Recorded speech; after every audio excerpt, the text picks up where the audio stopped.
Okay, you can start. So good afternoon, everyone. Our group is gonna be talking about street length. So next slide, please. So street length, according to Zitte, it is recommended that the plan of a public square should not have dimensions where the length of its enclosing walls are greater than the ratio of 3:1. So the upper limit for uninterrupted length of street is probably in the order of 1,609 meters or 1 mile. Beyond this distance, human scale is lost. So even with vistas considerably shorter than a mile, the closure of the view causes considerable difficulty. So beyond this point, converging rooflines fading into the horizon depict mobility, the dynamic urban landscape best suited to the route. So this higher limit for the square proportion may truly designate the lower limit for the street. Such ambiguity in form articulation may cause problems and present challenges for urban analysts, but it compensates by giving appeal and depth to the real world in which we live and move. So, next slide, please. So, Hedgeman and Peets, the more usual case throughout long periods of urban history, has been the humble street of small proportion, conforming more closely to Hedgeman and Peets structures on scale. So Hedgeman and Pete's concept of an abnormal narrowing of a bodily passage creates an enclosed environment for the public. Next slide, please. So according to them, below an angle of 18 degrees, even a prominent building will lose its dominance and begin to merge into a silhouette with the surrounding neighborhood. So according to them, the distance to the terminal building should not be too far, below an angle of 18 degrees. And the problem is worsened when big structures line each side of the vista. So in order to attain its purpose in the first place, just stick to an angle of 18 degrees to blend with the surrounding neighborhood. So not overpowering a focused building, overall creating a sense of street proportion. Next slide, please.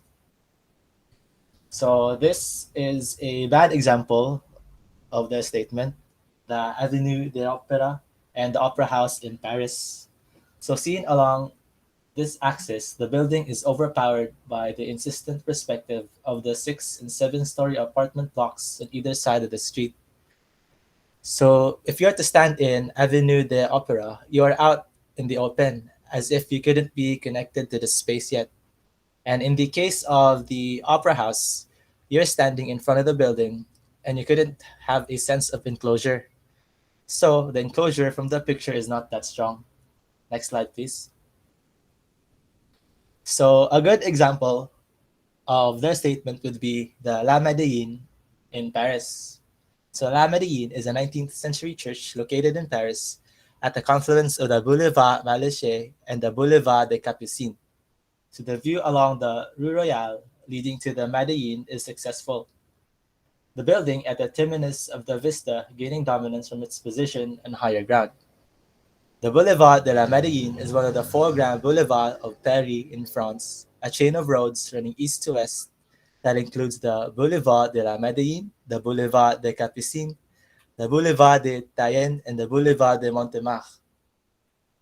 So as you can see here in the pictures in the left side, these are pictures of the Medellin in different eras, the 1900s, 1800s, and the present times. Next slide, please. So as you can see in the picture in the upper right,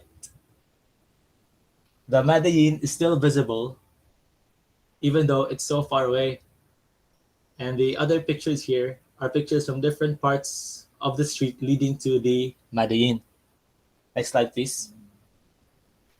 So that picture, as I explained in the slide before, was taken here at the lower left, and the Medellin is located at the upper area, which is 855.49 meters away, or 2,806.74 feet.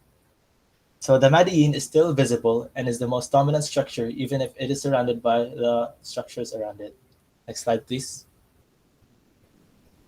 So here we have prominent people the Hedgeman and Peets, Norberg Schultz, and Alberti.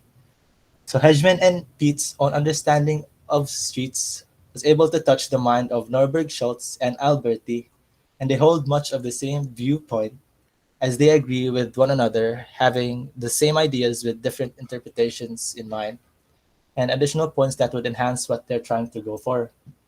Next slide, please. So for Norberg Schultz, in the towns of the past, oblique angles and curved lines created a closed perspective, enlivening the prospect. So for Norberg Schultz, in order to animate a street, rather than having straight streets, you would go for curvy lines and oblique angles, creating, as he said, a closed perspective. In other words, a sense of enclosure. Next slide, please. So for Alberti, moreover, the swindling of the streets will make the passenger at every step discover a new structure, and the front door of every house will directly face the middle of the street. So to him, larger towns are unhandsome and unhealthy, while small towns are healthy and pleasant. So even Alberti, that strict classical thinker, extols the virtue of the small scale twisting street. So Alberti focused more on the experience of the public eye, and the front door of every house will directly face the middle of the street, and whereas in larger towns even too much breadth is unhandsome and unhealthy. In a small town, it will both be healthy and pleasant to have such an open view from every house by means of the turns of the street. Next slide, please. So designing comfortable streets. First is the Essex Design Guide, the use of offsets, while Hedgeman and Peets use the use of gates. The strong Gothic and Renaissance gates with their deep shadowed arches formed effective terminating features. So the gateway terminates the town street and announces the start of the world beyond. So a number of techniques have been suggested for the design of comfortable streets.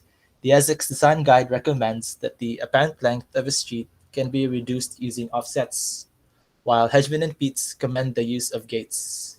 As shown in the image, San Gimignano in Italy, it is an example of a gate mentioned by Hedgeman and Peets, which acts as a terminator. So it terminates the town street and announces the start of the world beyond. Next slide, please. So, according to Zitte, if the meandering street is more picturesque, the straight one is monumental.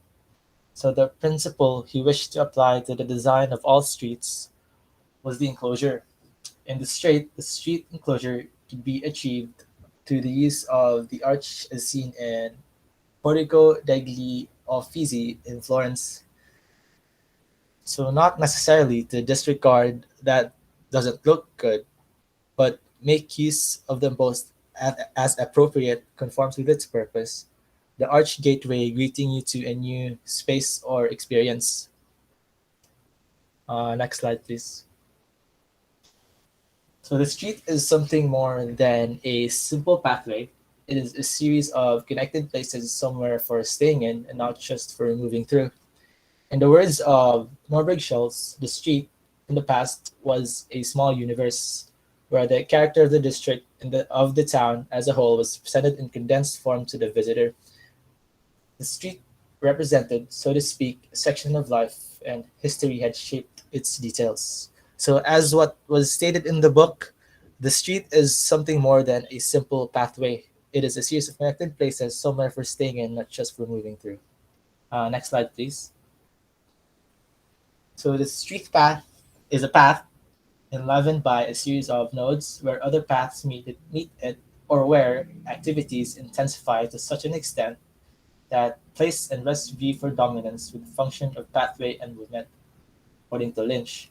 So as you can see in the photo in the right, the streets meet each other and intersect, which would then form spaces in the middle, like the old market square here, which are called the nodes. And the picture below that is the nodes being applied. So such spaces or nodes should be at intervals of 200 to 300 meters. Uh, Next slide, please. Okay. The ideal street must form a completely enclosed unit. The more one's impressions are confined within it, the more perfect will it be its tableau. One feels at ease in a space where the gaze cannot be lost in infinity.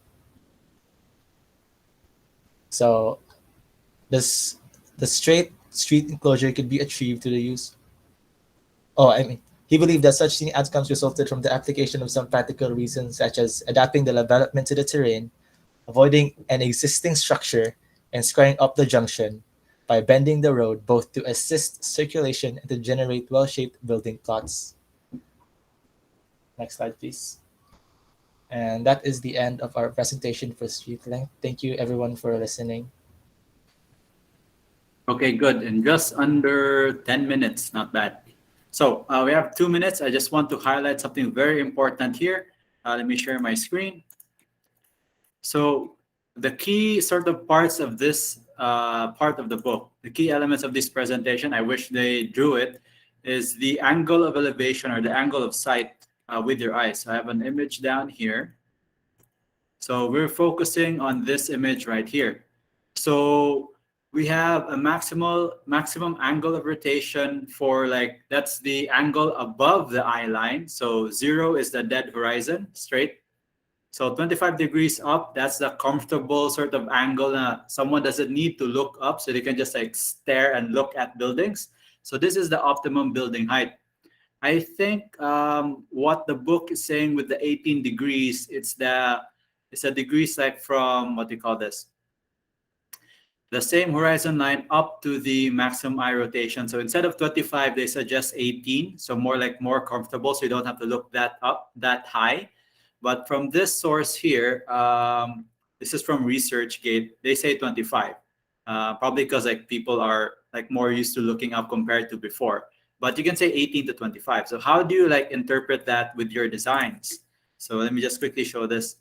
So for example, you have a building that's 4 stories high, and you're standing here. Let me put my little man. So imagine you have a person there. I drew the angle elevation. That's from the horizon line going up, and the angle going down is called the angle of depression.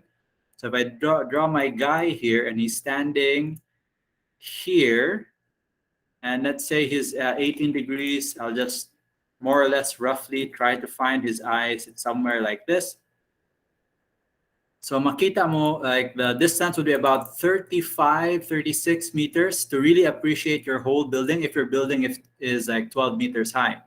What happens when you create a street that's like 1,600 meters long? So it's that long. This is 1,600 meters, and that's your 4-story building. And if you stand all the way back here, you really can't sort of appreciate the building as much. So this is what Moten is trying to say now. If the street is too long, you can't appreciate the building. And very quickly, I just want to show one more example here. Let's see. Fuente Osmeña. Yeah, circle 1900s. Before like all of the urbanization. I think this is even a bit earlier. This looks like 1940s even. So you can see, open image in new tab. There. From this image, Fuente Osmeña Circle, if you're from Cebu, you can clearly see the Capitol building. It's very small, but it's there. But now, because we don't have like proper urban design regulations, Fuente Osmeña Circle, Osmeña, Cebu, you can no longer see the, what do you call this, the Capitol building. Now, this may be kanang a bit, what do you call this, what's the word I'm looking for? Not important for you guys as architects, but as shapers of the built environment. And eventually, I think some of you will go into urban design, or some of you will, when in your professional careers, whether you're here in the Philippines or abroad, you will come into contact with regulations that limit your building height. And it's precisely for this reason why these policies exist, is to make the city more legible and more beautiful. And then it's not just like an aesthetic thing, it's also a functional thing. Like when you walk down Osmeña, this like boulevard here, you kind of like, what do you call this? It's very easy to get lost. Everything is covered. The trees are covering the landmarks. If you're not from Cebu, you wouldn't know where the Capitol building is, or you wouldn't know where Fuente Osmeña is if you're walking along this boulevard here, because you lost that sense of human scale. So human scale helps citizens navigate their cities, and if you can sort of figure out where you need to go without signages, without getting lost, it becomes a safer city. So all of those like small ideas kind of like coming together. So that's just what I wanted to highlight. Okay, I'll stop recording here. If there are any questions on that,